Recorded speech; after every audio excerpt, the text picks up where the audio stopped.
Hey guys, in today's episode, the free pass of Clash Royale is getting some improvements, crazy balance changes are being put into place, and get free rewards for watching the Clash Royale League. All that and more in today's episode of Clash Worlds.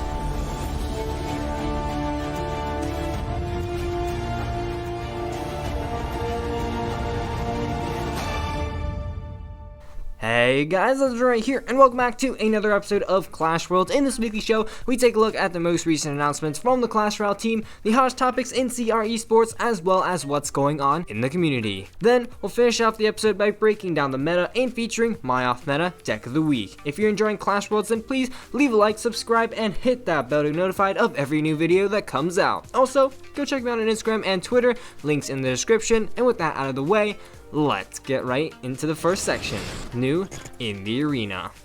New in the Arena is where we find out about what the Supercell team has been up to this past week. Season 4 has officially just been announced on top of everything that we got in the September update of Clash Royale. There's some pretty great changes, so let's go ahead and get into it.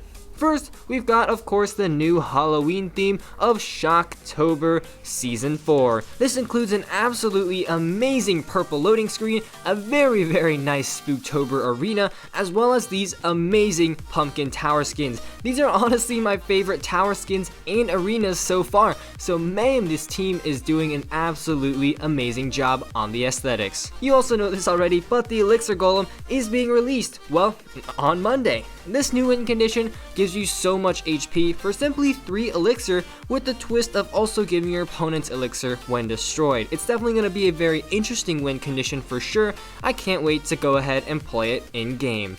Next, of course, Pass Royale is getting a few notable improvements. This includes a tiny improvement, but an improvement nonetheless, of the free pass for players. While you still have to wait 24 hours for each crown tier to unlock, the extra crowns that you gain will still count towards those 35 tiers. So basically, the speed at which you claim rewards is still limited, but you can still grind out 50 crowns in a single gaming session without worrying about losing out on any progress.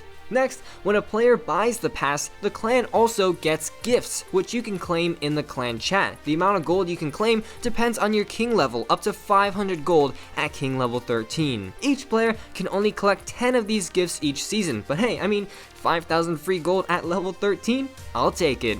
In addition to that, there's a new season bank for those that buy the pass. Once you complete those 35 tiers, any extra tier that you complete gets you 250 extra gold in the storage, up to 10,000 gold, which you can claim at the end of the season. Also, tons of emotes are coming into the game, and again, absolutely nailing the aesthetics. Quests are also getting a change. There are now chained quests with increasing difficulty that increase in rewards. These types of quests give you crowns as well, so hey, more crowns for your tiers. Adding on to that, we've also got 2 new game modes, a skeleton game mode where guards spawn randomly all over the map, as well as a ghost spawn mode, which I assume is kind of like the wall breaker challenge with the ghosts, which definitely is going to be absolutely hectic. But wait, there's more. Of course, with any new season comes a new round of balance changes. This round of balance changes are definitely very interesting, so let's go ahead and get right into it. Witch rework. Hit points minus 12%, damage plus 220, hit speed minus 40%, splash minus 45%, spawn skeletons in rounds of 4, spawn time increased to every 7 seconds, no longer spawn skeletons when destroyed. Whew, man, wow, that was a rework for sure. Now basically, the Witch will essentially deal a lot more damage, quite similar to the Musketeer. I think she can one-shot minions. However, she does have a much slower hit speed and will now die to the Fireball Zap combination, although she still does survive a poison spell on her own. However, she will have a lot less skeleton spawning, which makes her much less annoying to deal with. Now personally, I do quite like the change. It means that the Witch pretty much deals the same damage as the Wizard, but that slight damage decrease is compensated with those spawned skeletons. I really wonder how this will change the dynamic of the card, and who knows, maybe she'll be seen in a few more decks in this new meta. Night Witch. Death bat spawns from 2 to 4. Alright, now this is a change that I can also get on board with. The Night Witch is not a super effective card in the game at the moment, but I feel like she is a card that could become super overpowered if overbuffed, as we have seen in the past. This more careful approach I think was a pretty solid change, although I don't think that it will personally affect her that much. Wall breakers, elixir cost from 3 to 2, damage minus 10%, increased mass. Now, this is another pretty well-deserved change. With almost a 0% usage rate, these cards will now only cost 2 elixir, meaning that they're now a 2 elixir win condition, and we don't have many of those. Maybe this could find a place in some minor cycle decks, because with the increased mass, it can not only push itself faster towards the tower, but you can now also viably push them behind a tank such as an ice golem. But again, I have no idea what decks he'll be seen in, or if he'll be seen at all. Fisherman, damage minus 6%, hit points minus 5. Now this one is one of the more well-deserving nerfs in my opinion. This guy has been seen in pretty much every archetype in the game, and well, I think this nerf will still make him a viable card because his hooking mechanic can still get a ton of value, but his counter push value will be significantly diminished. Hunter, damage minus 2%. Wow, now this was an unexpected change for me, but I guess it kinda makes sense. With the Fisherman nerf, the Executioner basically serves as a Hunter in this meta, cause there's literally no need to play the Hunter when you can just run that Executioner for the extra value. Now, this Hunter increased damage will help it differentiate a bit from that Executioner. In fact, the Hunter will be able to literally two-shot a balloon at point blank range. Definitely expect to see some Hunter in next month's meta.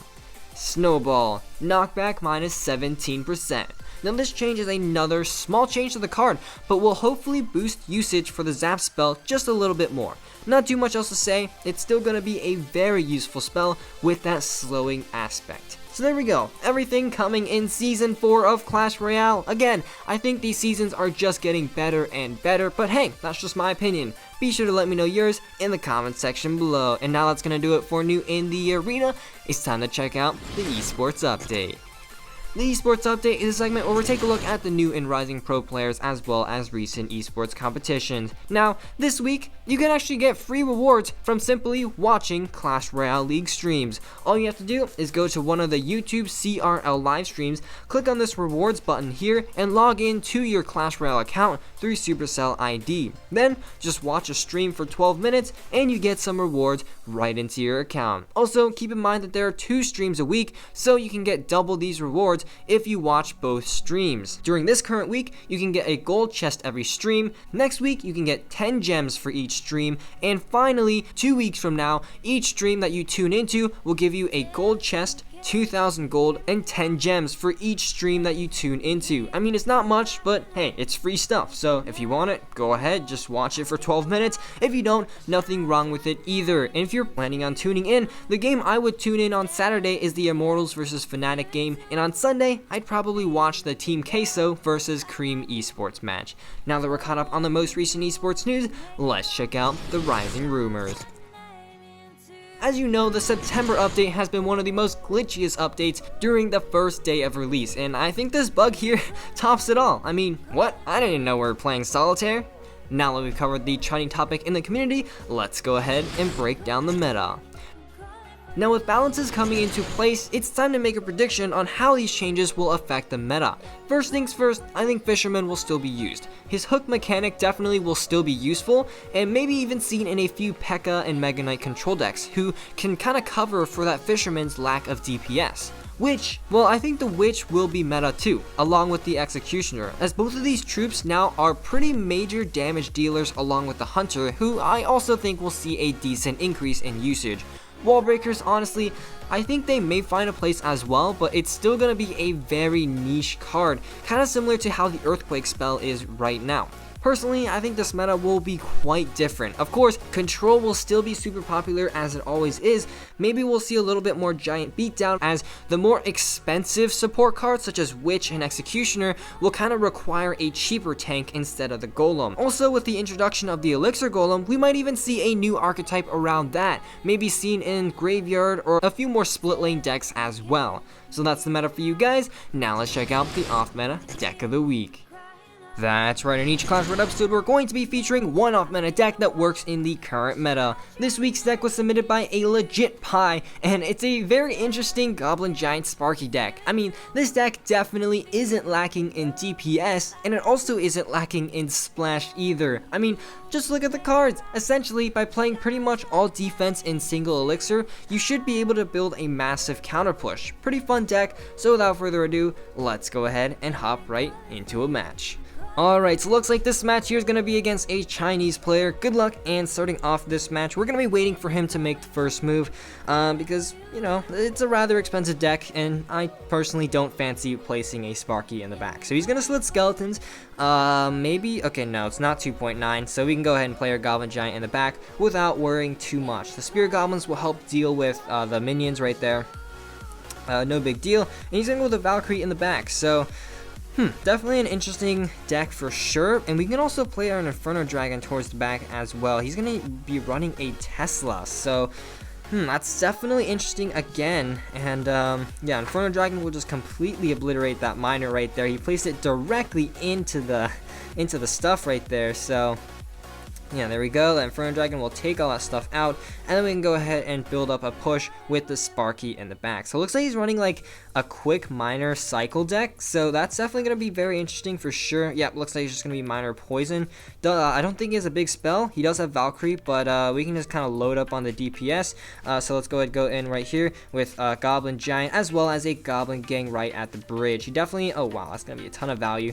And unfortunately, he pretty much will shut that down. Let's go ahead and see if we can get a Sparky hit. No, unfortunately not. So that was a really bad tornado actually, because that basically frees him up to use the miner, and unfortunately that miner is going to get a ton of damage right there. So fortunately we do have like a cheap answer with the bomber, but yeah, this is definitely going to be a very, I won't say tough, but it'll be a very annoying matchup, because right now he definitely has a pretty big advantage with the damage right there, but we definitely can overwhelm him if he does make any sort of misplay. So yeah, we're just gonna kind of hope for that. Hope that he makes kind of a misplay, and see what's gonna be happening. So here, let's go ahead and go with the Inferno Dragon in the back. He's going to go with a Musketeer, so unfortunately that was just a waste of the Inferno Dragon. So let's go ahead and go with a Sparky as well. He might poison, and here I think I'm going to actually go with a Goblin Gang right there. See if we can maybe DPS down that Musketeer a little bit faster. And here, he doesn't have a big spell, so we can kind of just unload here with all of this stuff. So let's go ahead and go with that Bats right there. DPS that down. Hopefully that Executioner doesn't die. Wow, it actually does die. So here we can go ahead and go in with a Bomber right there. And wow, really well played with the Valkyrie. That's going to completely obliterate all of our pushes. So let's see here. Let's go with an Executioner right there. That'll you know, deal with all of his, you know, kind of spammy units here. But yeah, there is no outcycling this guy, so let's see. Let's go ahead and go with a Sparky right there in the back. Maybe predicting a miner, I don't know. But he's definitely going to poison that out, just because he's trying to get a ton of chip damage. So I think it's time to just completely unload here. So let's go ahead and go with that Inferno Dragon right there. Let's go ahead and go with a Bomber right there.